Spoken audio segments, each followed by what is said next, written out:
आज या आपण न्यायाचा दिवस आणि तारणाचा दिवस या उपदेश शीर्षकासोबत बायबलमधील परमेश्वराच्या शिकवणींचा अभ्यास करू. परमेश्वराने या सर्व मानवजातीला या पृथ्वीवर पश्चाताप करणे आणि परमेश्वराला शोधण्याची वेळ आणि त्यांच्यावर योग्य रीतीने विश्वास ठेवण्याची संधी दिली आहे. तो दिवस येईल जेव्हा ते प्रत्येक व्यक्तीचा त्यांच्या कृत्यांप्रमाणे न्याय करतील आणि स्वर्गात प्रवेश करणाऱ्यांना प्रवेश न करणाऱ्यांपासून वेगळे करतील. या दिवसाला न्यायाचा दिवस म्हटले जाते. न्यायाचा दिवस त्या लोकांच्या दृष्टिकोनातून ज्यांना वाचवले जात आहे तारणाचा दिवस आहे. न्यायाचा दिवस आणि तारणाचा दिवस दोन वेगवेगळ्या दिवसांमध्ये होणार नाही. हा त्या लोकांसाठी तारणाचा दिवस होईल जे वाचले जातील आणि हा त्यांच्यासाठी न्यायाचा दिवस असेल जे सर्व काळाची शिक्षा प्राप्त करतील. मग आपण या विषयावर गांभीर्याने विचार करण्याची गरज आहे की परमेश्वर हे ठरवण्यासाठी कोणत्या निकषांचा वापर करतील की न्यायाच्या दिवशी ते शिक्षा देतील की तारण. बायबलच्या 66 पुस्तकांच्या शिकवणींनुसार परमेश्वर त्या लोकांना तारणाची कृपा देतील ज्यांनी स्वर्गात पाप करणे आणि या पृथ्वीवर टाकण्यात आल्यानंतर पश्चाताप केला आहे, परमेश्वराच्या शिकवणींचे प्रामाणिकपणे पालन केले आहे आणि गमावलेल्या स्वर्गाच्या वैभवाला पुन्हा प्राप्त करण्यासाठी होईल तितका प्रयत्न केला आहे. पण जे लोक या कार्याला पूर्ण करण्यात अपयशी ठरतात त्यांना शेवटी न्यायाचा सामना करावा लागेल. मग आपण याचे चिंतन करून भूतकाळातील इतिहासाचा विचार केला पाहिजे. ते काय आहे जे परमेश्वराला संतुष्ट करते आणि ते काय आहे जे त्यांना क्रोधित करते. आपण परमेश्वराच्या इच्छेला योग्यरित्या समजावून घेतले पाहिजे. असे करताना आपण त्या मार्गावर चालणे टाळले पाहिजे जो परमेश्वराला क्रोधित करतो आणि त्याऐवजी आपण त्या मार्गावर चालले पाहिजे जो त्यांना संतुष्ट करतो, हो ना. म्हणून आज आपण पाहूया की कोणत्या प्रकारच्या लोकांनी परमेश्वराला क्रोधित केले आणि या लोकांनी कोणत्या प्रकारचे कृत्य केले ज्यामुळे परमेश्वराचा क्रोध त्यांच्यावर भडकला. सर्वात प्रथम मत्ते अध्याय 26 मध्ये जाऊन या आपण यहुदा इस्कारियोत बाबतच्या प्रकरणावर एक दृष्टी टाकूया ज्याने परमेश्वराचा विश्वासघात केला. मत्ते अध्याय 26 वचन 20. संध्याकाळ झाल्यावर तो 12 शिष्यांसह भोजनास बसला आणि ते भोजन करत असताना त्याने म्हटले, मी तुम्हास खचित सांगतो तुमच्यातला एक जण मला धरून देईल. तेव्हा ते फार खिन्न झाले आणि प्रत्येक जण त्याला विचारू लागला, प्रभूजी मी तर नाही ना. त्याने उत्तर दिले, ज्याने माझ्या बरोबर ताटात हात घातला तोच मला धरून देईल. मनुष्याच्या पुत्राविषयी जसे लिहिले आहे तसा तो जातो खरा, परंतु जो मनुष्याच्या पुत्राला धरून देतो त्या मनुष्याची केवढी दुर्दशा होणार. तो मनुष्य जन्माला नसता तर ते त्याला बरे झाले असते. बायबलनुसार यहुदा इस्कारियोतचे येशूचा विश्वासघात करणे आणि विकण्याचे एक कारण हे होते की येशूच्या सर्व कार्यांनी त्याच्या अपेक्षांना पूर्ण केले नाही. येशू जेथे कुठे गेले तेथे असे लोक होते ज्यांनी त्यांच्या शिकवणींना स्वीकारले. दुसरीकडे असे लोकही होते ज्यांनी त्यांची निंदा केली आणि त्यांना अडथळा आणला. असे लोक होते ज्यांनी येशूची स्तुती केली आणि असे लोक होते ज्यांनी ती केली नाही. जरी येशूची थट्टा करण्यात आली तरी ते शांत राहिले. त्यांना फक्त मानवजातीच्या तारणाची काळजी होती. यहुदा इस्कारियोत याने येशूकडून त्या सर्व रोमन लोकांना एका क्षणात नष्ट करण्याची अपेक्षा केली होती ज्यांनी इस्रायल लोकांवर अत्याचार केला होता. त्याने अपेक्षा केली की येशू इस्रायल लोकांसाठी एका दिवसात रोमन साम्राज्याचा नायनाट करतील. त्याने अपेक्षा केली की ख्रिस्त एक पराक्रमी योद्धा असतील जे प्रतिभेने परिपूर्ण असतील, त्यांच्याकडे मजबूत नेतृत्व कौशल्य असेल आणि ते युद्धांमध्ये विजयी होतील. मात्र त्याला येशूमध्ये ती वैशिष्ट्ये आढळली नाहीत. त्याऐवजी येशू नेहमी खूप दयाळू, नम्र आणि शांत होते. ते फक्त परमेश्वराच्या अदृश्य राज्याबद्दल बोलले. यामुळेच यहुदा इस्कारियोतचा येशूवरील विश्वास कमकुवत होत गेला. सुरुवातीला त्याचा येशूवर इतका दृढ विश्वास होता की तो प्रेषितांपैकी एक बनण्यात सक्षम होता, हो ना. पण जसे जसे त्याने येशूचे बारकाईने निरीक्षण करणे सुरू ठेवले त्याने निष्कर्ष काढला की येशू त्याच्यापेक्षा वेगळे नाहीत. येशू त्याच्या दृष्टीने त्याच्यापेक्षा उत्तम दिसत नव्हते. म्हणून त्याने मुख्य याजकांच्या सोबत कट रचून येशूला 30 चांदीच्या नाण्यांना विकण्याची योजना आखली. परमेश्वर आपल्याला विचारत आहेत, तुम्हाला काय वाटते की न्यायाच्या दिवशी यहुदा इस्करियोतचे काय होईल? तो कोठे उभा असेल? यहुदा इस्करियोत याच्या शेवटच्या परिणामाला पाहता येशूने म्हटले, त्याला स्वर्गात केलेल्या पापांसाठी जी परतफेड करावी लागणार आहे ती आधीच खूप जास्त आहे, पण आता त्याला या पृथ्वीवर करण्यात आलेल्या पापांसाठी देखील परतफेड करावी लागेल. तो जन्मला नसता तर ते त्याच्यासाठी बरे झाले असते. येशू आपल्यांपैकी एकाप्रमाणे या पृथ्वीवर आले. त्यांनी खाल्ले जसे आपण करतो, बोलले जसे आपण करतो आणि शिक्षण देण्यासाठी बायबलच्या वचनांचा उपयोग केला. मग यहुदा इस्करियोत स्वतःला येशूपेक्षा श्रेष्ठ समजू लागला. जेव्हा रोमन सैनिकांनी कर गोळा केला तेव्हा येशूने त्यांना कर देखील दिला. यहुदा इस्करियोतच्या दृष्टीने येशू त्या ख्रिस्तासारखे नव्हते ज्यांच्याकडे सामर्थ्यशाली शक्ती आहे. येशू त्यांच्या अपेक्षेपेक्षा वेगळे होते. म्हणून त्याने शेवटी येशूला विकले. या आपण पुन्हा एकदा लक्षात ठेवूया की यहुदा इस्करियोत सारखे लोक परमेश्वराला क्रोधित करतील आणि शेवटी अशा प्रकारच्या लोकांचा न्याय केला जाईल. आपण जाणीव केली पाहिजे की आपण अशा प्रकारच्या मार्गावर कधीच चालले नाही पाहिजे. त्याने 30 चांदीच्या नाण्यांसाठी प्रभूला, ज्यांनी त्याला स्वतःच्या रक्ताने विकत घेतले होते, विकण्याचे असे अतिदृष्ट कृत्य केले. परमेश्वराच्या न्यायाच्या दिवशी परमेश्वर वारंवार म्हणतील, तो जन्मला नसता तर ते त्याच्यासाठी बरे झाले असते. हे उत्तम होते की त्याने येशूवर विश्वास ठेवला नसता आणि सर्वात प्रथम त्याचे अनुसरण केले नसते. मग त्याने त्यांच्यावर विश्वास न ठेवण्यापेक्षा आणखी कोणतेही पाप केले नसते. येशूला पैशासाठी विकण्याचे त्याचे दुष्ट पाप, कारण की तो त्याच्यावर विश्वास करू शकत नव्हता, न्यायाच्या दिवशी सर्वात भयंकर पाप म्हणून प्रकट होईल.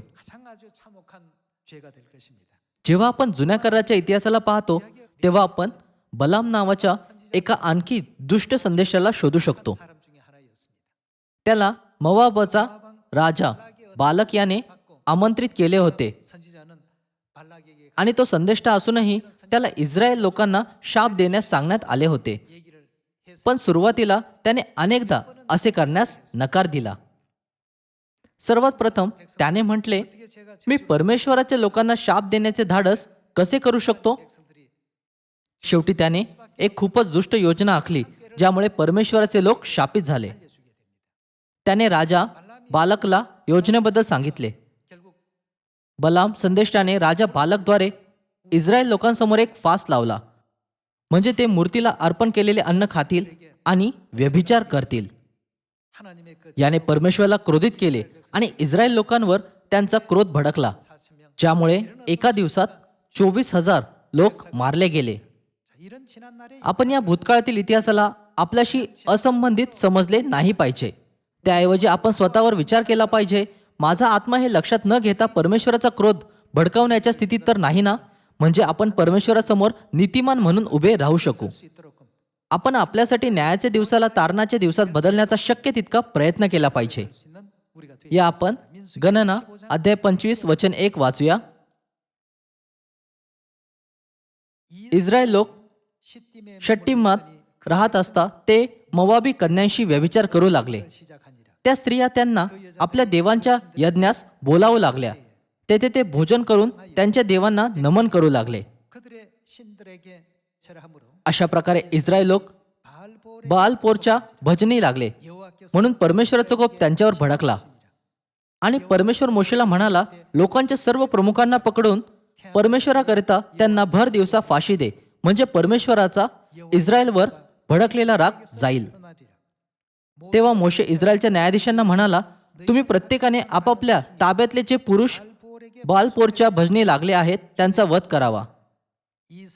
त्यावेळेस पहा, मोशे समोर व दर्शन मंडपाच्या दाराशी इस्रायलची सर्व मंडळी जमून रडत असताना एक इस्रायली पुरुषाने एक मिद्यानी बाई त्यांच्या समक्ष आपल्या भाऊबंधांकडे आणली.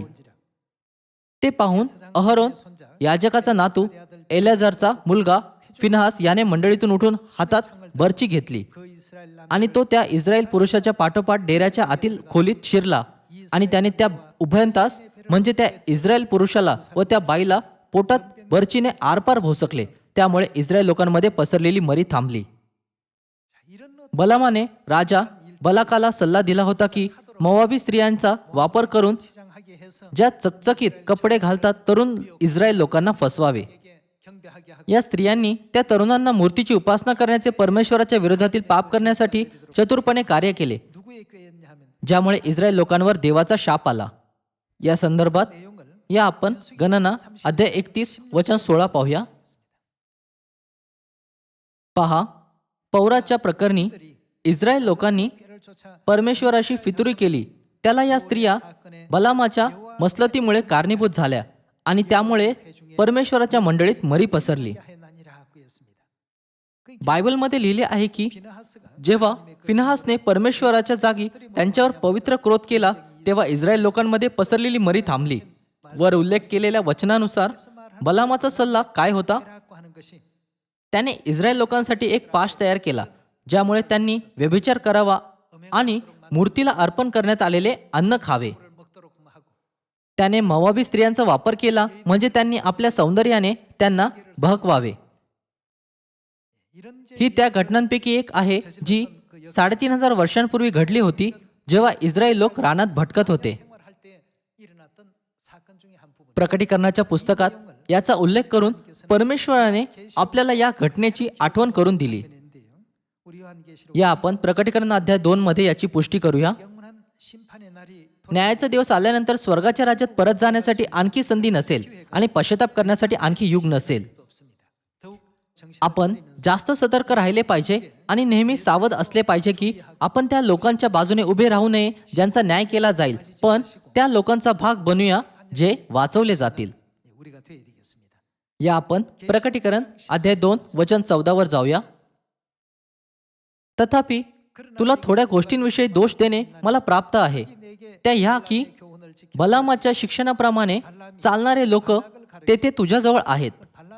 बलाम हा देवाचा संदेष्टा होता आणि बालाक हा बिद्यानांचा राजा होता. त्याने त्यांना पाप करण्यासाठी कसे भुलवले? त्याने मूर्तीला दाखवलेला नैवेद्य खाणे व जारकर्म करणे. बालामाने बालाकास काय करायला शिकवले? हे अडखळण इस्रायलच्या संतानांपुढे ठेवण्यास बालकाला शिकवले. तसेच निकलायतांच्या तशाच प्रकारच्या शिक्षणाप्रमाणे चालणारे लोकही तुझ्याजवळ आहेत. म्हणून पश्चाताप कर, नाहीतर मी तुझ्याकडे लवकरच येऊन आपल्या तोंडातल्या तलवारीने त्यांच्याबरोबर लढेन. याचा अर्थ परमेश्वर आपला क्रोध प्रकट करतील असा नाही का?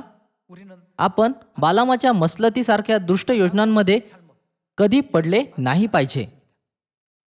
बलामाला परमेश्वराच्या लोकांना परमेश्वराच्या वचनावर एकनिष्ठ राहण्यास आणि सार्वकालिक स्वर्गाच्या राज्याची आशा ठेवण्यास मदत केली पाहिजे होती, पण त्याने त्यांच्यासाठी स्त्रियांद्वारे बहकवले जाण्याची आणि मूर्तीवर अर्पण केलेले अन्न खाण्याची योजना आखली. ते मूर्तींची उपासना करून नाश झाले. इस्रायल लोकांविरुद्ध सल्ला कुणी दिला ज्यामुळे त्यांची विवेक बुद्धी गमावली?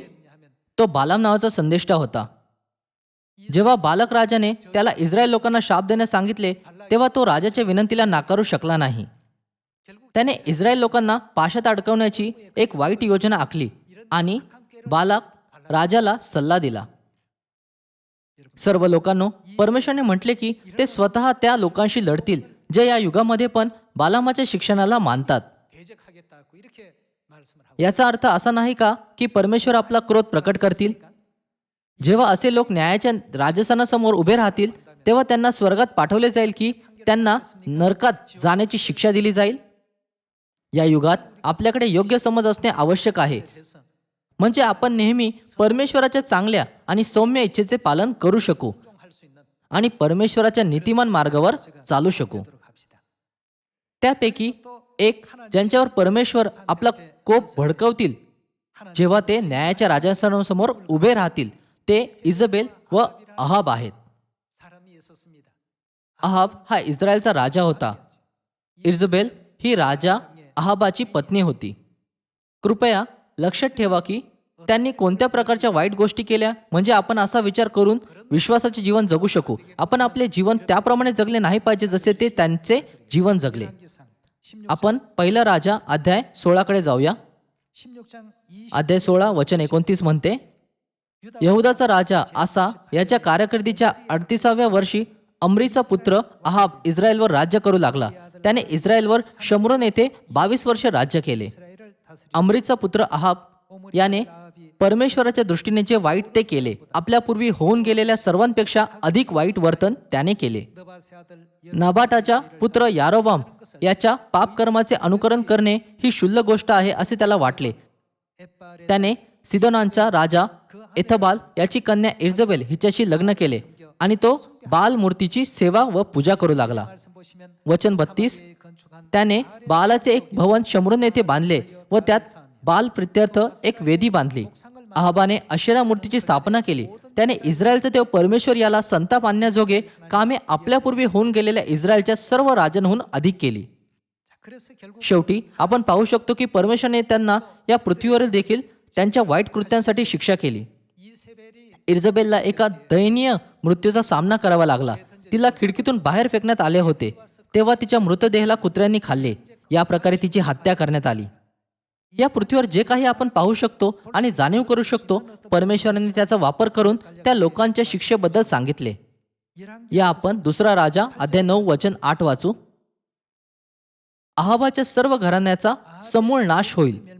अहाबाचा प्रत्येक मुलगा, मग तो इस्रायलच्या अटकेत असो किंवा मोकळा असो, त्याचा मी उच्छेद करीन. नबाटाचा पुत्र याराबाम व अहियाचा पुत्र बाशा यांच्या घराण्यांसारखे मी अहाबाच्या घराण्याचे करीन. इस्रायलाच्या भूमीवर इर्जबेलीस कुत्री खातील. तिला पुरावयास कोणी असणार नाही. मग दार उघडून त्याने पळ काढिला. हे एक दृश्य आहे जे परमेश्वराची इच्छा व्यक्त करते आणि हे इतके भयानक आहे की कुत्रे इर्जबेलाला खातील. त्या दुष्ट कार्यांमधून एक जे इर्जबेल आणि अहाब यांनी केले होते ते नाबाताचे द्राक्षामाळा घेणे हे होते, हो ना? या पहिला राजा अध्याय 21 वचन 1 वाचू. वरील गोष्टीनंतर असे झाले की इस्रायलकर नाबोत याचा द्राक्षाचा माळा इस्रायल येथील शमरोनाचा राजा अहाब याच्या राजवाड्यापाशी होता. अहाब नाबोतास म्हणाला, तुझा द्राक्षीचा मळा माझ्या वाड्यानजीक आहे, तो मला दे, म्हणजे मी त्यात भाजीपाला लावीन. त्याच्याऐवजी मी तुला त्याहून चांगला द्राक्षीचा मळा देतो, किंवा तुझी इच्छा असल्यास मी तुला त्याचे पैसे देतो. नाबोत अहाबास म्हणाला, माझ्या वाडवडिलांचे वतन मी आपणाला द्यावे असे परमेश्वर माझ्या हातून न घडवो.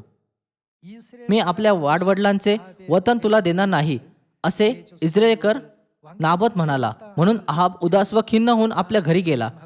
तो जाऊन बिछाण्यावर पडला आणि आपले तोंड फिरवून अन्न सेवन करीना. तेव्हा त्याची स्त्री इर्जबेल ही त्याच्याकडे येऊन विचारू लागली, आपण अन्न सेवन करीत नाही, इतके आपले मन का खिन्न झाले आहे? तो तिला म्हणाला, इस्रायलकर नाबोत यास मी म्हणालो की पैसे घेऊन मला तुझा द्राक्षीचा मळा दे, अथवा तुला पसंत वाटल्यास मी त्याच्याऐवजी तुला दुसरा द्राक्षीचा मळा देतो. यावर तो म्हणाला, मी आपला द्राक्षीचा मळा तुला द्यावायचा नाही. त्याची बायको इर्जबेल त्यास म्हणाली, सांप्रत इस्रायलावर आपली राजसत्ता आहे ना? चला उठा, अन्न सेवन करा, आपले मन आनंदित करा. इस्रायलकर नाबोताचा द्राक्षीचा मळा मी आपणाला मिळवून देते. मग तिने अहाबाच्या नावाने पत्रे लिहिली व त्यांवर त्यांची मुद्रा केली. आणि नाबोत राहत होता त्या गावात त्याच्या शेजारी राहणारे वडीलजण व सरदार यांच्याकडे ती रवाना केली. तिने पत्रात याप्रमाणे लिहिले, उपवासाचा जाहीरनामा काढा व नाबोतास लोकांसमोर उच्च स्थानी बसवा आणि 2 अधम मनुष्य त्याच्यासमोर बसवा. त्याने देवाचा व राजाचा धिक्कार केला अशी साक्ष त्या दोघांनी द्यावी. मग गावाबाहेर नेऊन त्याला मरितो दगडमार करावा. ही इर्जबेलची दुष्ट योजना होती.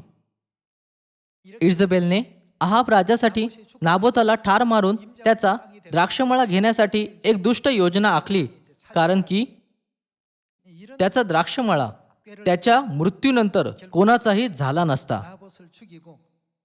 म्हणून तिने आपला हा दुष्ट डाव पार पाडला. या आपण वचन 11 सोबत सुरू ठेवूया. इर्जबेलच्या पत्रातील आज्ञेप्रमाणे त्या गावात राहणाऱ्या वडीलजणांनी व सरदारांनी केले. त्यांनी उपवासाचा जाहीरनामा काढला आणि नाबोतास लोकांसमोर उच्च स्थानी बसविले. दोन अधम पुरुष येऊन त्याच्यासमोर बसले. त्या अधम पुरुषांनी लोकांसमक्ष नाबोताविरुद्ध साक्ष दिली. ते म्हणाले, नाबोताने देवाचा व राजाचा धिक्कार केला आहे. यानंतर त्यांनी त्यास नगराबाहेर नेऊन तो मरेतो दगडमार केला. त्यांनी इर्जबेलेस सांगून पाठवले की नाबोतास दगडमार केला व तो मेला. नाबोतास दगडमार होऊन तो मेला हे इर्जबेलने ऐकले. तेव्हा ती अहाबास म्हणाली, उठा, जो द्राक्षीचा मळा इस्राएलकर नाबोत पैसे घेऊन आपल्याला देण्यास कबूल नव्हता तो ताब्यात घ्या. नाबोत आता जिवंत नाही, मेला आहे. इस्राएलकर नाबोत मरण पावला हे अहाबाने ऐकले. तेव्हा तो त्याच्या द्राक्षीच्या मळ्याचा ताबा घेवायस जाण्यासाठी उठला. या घटनेच्या माध्यमातून की कसे अहाब राजा आणि इर्जबेल यांनी नाबोताकडून द्राक्षमळा घेतला. परमेश्वराने भविष्यवाणी केली की चर्च मूर्तीपूजा करणाऱ्यांसोबत एकजूट होईल. नाबोत परमेश्वराच्या लोकांना दर्शवितो ज्यांनी परमेश्वराच्या सत्याचे पालन करण्याचा प्रयत्न केला जेव्हा शैतानाने त्यांच्यापासून सत्य काढून घेण्याचा प्रयत्न केला. जसे की त्यांनी दृढपणे सत्याचे पालन करणे सुरू ठेवले म्हणून शैतानाने इसवी सन 313 मध्ये मिलानच्या राजाज्ञाची घोषणा केली आणि रोमन साम्राज्यात जेथे सूर्यदेवाची पूजा केली जात असे चर्चला उंच करण्यात आले, ज्यामुळे ख्रिस्ती लोकांना विश्वास वाटू लागला की चर्चला आता जगाने स्वीकारले आहे. सर्व लोकांनो, आपल्याला जगाद्वारे जास्त प्रमाणात स्वीकारले जावे याचा प्रयत्न केला नाही पाहिजे. आपल्या चर्चला परमेश्वराद्वारे स्वीकारण्यात आले पाहिजे. नाबोताला उंच केल्यानंतर इर्जबेल आणि अहाब यांनी त्याच्यासोबत काय केले? त्यांनी त्याला ठार मारले आणि त्याचा द्राक्षमळा घेतला. ही घटना एक भविष्यवाणी होती की या पृथ्वीवर परमेश्वराचे सत्य पूर्णपणे नष्ट होईल आणि सूर्यदेवाच्या उपासनेच्या पद्धती चर्चमध्ये शिरकाव करतील. परमेश्वराने आपल्याला अहाब, इर्जबेल आणि नाबोत यांच्या द्राक्षमळातील घटनेद्वारे चर्चच्या इतिहासाबद्दल भविष्यवाणी केली. परमेश्वराने एलियाला अहाब राजाकडे त्याला फटकारण्यासाठी आणि हे सांगण्यासाठी पाठवले की परमेश्वर त्यांना त्यांच्या अधर्माबद्दल कशी शिक्षा देतील. या आपण 16व्या वचनासह पुढे सुरू ठेवूया. इस्राएलकर नाबोत मरण पावला हे अहाबाने ऐकले. तेव्हा तो त्याच्या द्राक्षाच्या मळ्याचा ताबा घ्यावयास जाण्यासाठी उठला. इकडे एलिया तिशबीयास परमेश्वराचे वचन प्राप्त झाले की उठ, शम्रोद निवासी इस्रायलचा राजा अहाब याच्या भेटीस जा. तो नाबोताच्या द्राक्षाच्या मळ्यात आहे. त्याचा ताबा घेण्यासाठी तो तेथे गेला आहे. तू त्यास सांग, परमेश्वर म्हणतो, तू खून करून मळ्याचा ताबा घेतला आहेस काय?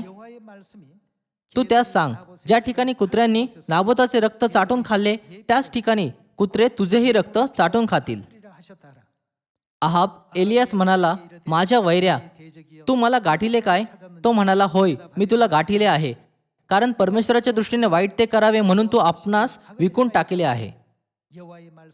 पहा, मी तुझ्यावर असे अरिष्ट आणेन की तुझा अगदी धुवा उडेल आणि अहाबाचा प्रत्येक मुलगा, मग तो इस्रायल लोकांच्या अटकेत असो की मोकळा असो, त्याचा मी उच्छेद करीन. म्हणून आजच्या उपदेशाच्या माध्यमातून आपण हे समजले पाहिजे आणि जाणीव केली पाहिजे की ज्या लोकांपासून परमेश्वर संतुष्ट होत नाहीत ते न्यायास पात्र बनतील. प्रेषित आणि संदेष्टे यांनी सत्याचे पालन करण्यासाठी अरण्यात, डोंगरावर आणि अगदी विवरांत लपूनही शेवटपर्यंत आपला विश्वास टिकून ठेवला. पण चर्चने अखेरीस शब्बात दिवसाला रविवार आणि वल्हांडणाला ख्रिसमसमध्ये बदलून सूर्यदेवाच्या धर्माला स्वीकारले. अहाब राजा आणि नाबोत याच्या द्राक्षमळातील घटनेद्वारे याची आधीच भविष्यवाणी करण्यात आली होती की परमेश्वराच्या नेमून दिलेल्या शिस्तीला आणि सणांना कसे बदलले जाईल. परमेश्वराने एलियाच्या द्वारे घोषणा केली होती की ते सर्व कसे नष्ट होतील. हे आपल्याला शिकवण्यासाठी एक उदाहरण आहे की जे लोक या युगामध्ये नवीन कराराच्या सत्याच्या पवित्र नियमांचे पालन करत नाहीत त्यांच्यासोबत काय होईल. जे लोक रविवारची उपासना किंवा ख्रिसमस पाळतात त्यांना अहाब आणि इर्जबेल सारख्या शिक्षेचा सामना करावा लागेल. आपण हे बायबलच्या भविष्यवाण्यांच्या द्वारे समजू शकतो. म्हणून परमेश्वरने म्हटले की ते न्यायाच्या दिवशी या लोकांपासून संतुष्ट होणार नाहीत.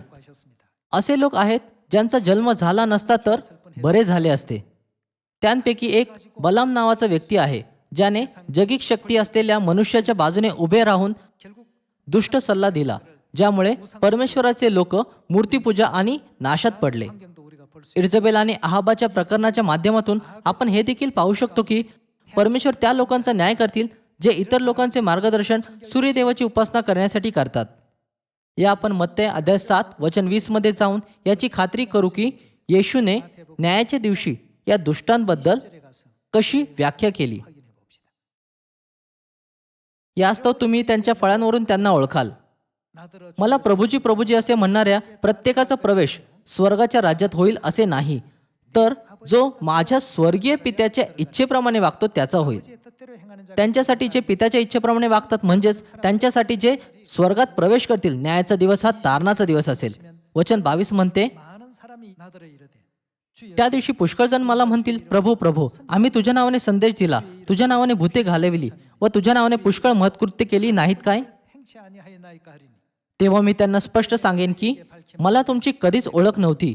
अहो अनाचार करणाऱ्यांनो, माझ्या पुढून निघून जा. परमेश्वर त्या लोकांना काय म्हणतील? न्यायाच्या दिवशी परमेश्वर त्यांना म्हणतील, मला तुमची कधीच ओळख नव्हती. अहो अनाचार करणाऱ्यांनो, माझ्या पुढून निघून जा. या वचन 24 सह सुरू ठेवूया. यास्तव जो प्रत्येक जण ही माझी वचने ऐकून त्याप्रमाणे वागतो तो कोणा एका सुज्ञ मनुष्यासारखा ठरेल, त्याने आपले घर खडकावर बांधले. ज्या लोकांनी आपली घरे खडकावर बांधली आहेत ते तेच आहेत ज्यांच्या विश्वासाचा पाया ख्रिस्त आहे. हे सुज्ञ लोक आहेत. वचन 25, मग पाऊस पडला, पूर आला, वाराही सुटला व त्या घरास लागला, तरी ते पडले नाही, कारण त्याचा पाया खडकावर घातला होता. तसेच जो कोणी ही माझी वचने ऐकून त्याप्रमाणे वागत नाही तो कोणा एका मूर्ख मनुष्यासारखा ठरेल, त्याने आपले घर वाळूवर बांधले. मग पाऊस पडला, पूर आला, वाराही सुटला व त्या घरास लागला, तेव्हा ते पडले, अगदी कोसळून पडले. येशूने हे सर्व बोलणे समाप्त केल्यावर असे झाले की लोकसमुदाय त्याच्या शिक्षणावरून थक्क झाले. अजूनही असे लोक आहेत जे परमेश्वराच्या सत्याचे आणि नियमांचे योग्य रीतीने पालन करत नाहीत. जरी त्यांनी परमेश्वराला हे म्हणताना ऐकले आहे की मला तुमची कधीच ओळख नव्हती, अहो अनाचार करणाऱ्यांना माझ्यापुढून निघून जा, मात्र असे लोक देखील आहेत जे परमेश्वराच्या सत्याचे आणि नियमांचे योग्यरित्या पालन करतात. पहिल्या गटीतील लोक परमेश्वराच्या क्रोधाच्या अधीन असतील. जेव्हा दुसऱ्या गटाच्या लोकांनी पाहिले की परमेश्वर त्या सर्वांना कसे बाहेर काढतील जे नियम मोडतात, तेव्हा त्यांना जाणवले की त्यांना परमेश्वराच्या सत्याचे आणि नियमांचे पालन केले पाहिजे. या लोकांनी आपला विश्वास कशावर बांधला? त्यांनी आपला विश्वास खडकावर बांधला. त्यांनी ख्रिस्ताच्या सर्व शिकवणींना स्वीकारले, विश्वास ठेवला आणि त्यांचे पालन केले जे खडक आहेत. त्यांनी जाणीव केली की स्वर्गाच्या राज्यात प्रवेश करण्यासाठी त्यांना परमेश्वराचे विधी, नियम आणि करार यावर लक्ष केंद्रित केले पाहिजे. या युगातही तारणाचा दिवस आणि न्यायाचा दिवस जवळ येत आहे. आपल्या आजूबाजूला अजूनही असंख्य लोक आहेत जे न्यायाची अजिबात पर्वा करत नाहीत. पण आपण त्या सत्यामध्ये बोलावले जाऊन जेथे आत्मा व वधू यांनी आपल्याला आमंत्रण दिले आहे, स्वर्गीय पिता आणि स्वर्गीय माताला स्वीकारले आहे. आता आपण नवीन कराराचे सर्व सत्य प्राप्त करत आहोत.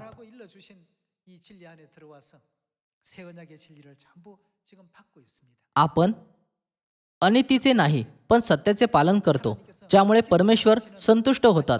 शेवटच्या क्षणी आपण एका क्षणात बदलून जाऊ. तुम्ही कल्पना करू शकता का की जे लोक परमेश्वरावर विश्वास ठेवत नाहीत त्यांच्या भविष्यामध्ये आणि आपल्या गौरवशाली भविष्यामध्ये किती मोठा फरक असेल? कारण की आपण परमेश्वरावर विश्वास ठेवतो आणि त्यांच्या नियमांचे प्रामाणिकपणे पालन करतो. म्हणून आपण श्रीमंत मनुष्य आणि लाजरच्या दाखल्याला सहजपणे घेतले नाही पाहिजे, जेथे लाजर स्वर्गात गेला आणि श्रीमंत मनुष्य नरकात गेला.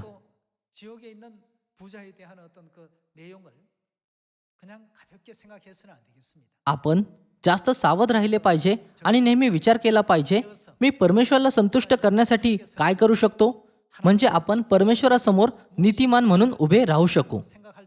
दररोज आपण परमेश्वराला क्रोधित न करण्याचा शक्यतो प्रयत्न केला पाहिजे. आपले दिवस त्याच्या क्रोधाच्या अधीन गुदरले नाही पाहिजे. जेव्हा आपण स्वर्गात होतो तेव्हा आपण आधीच पुष्कळ वाईट कार्य केले जे परमेश्वराला क्रोधित करू शकत होते, म्हणून आपल्याला पृथ्वीवर टाकण्यात आले.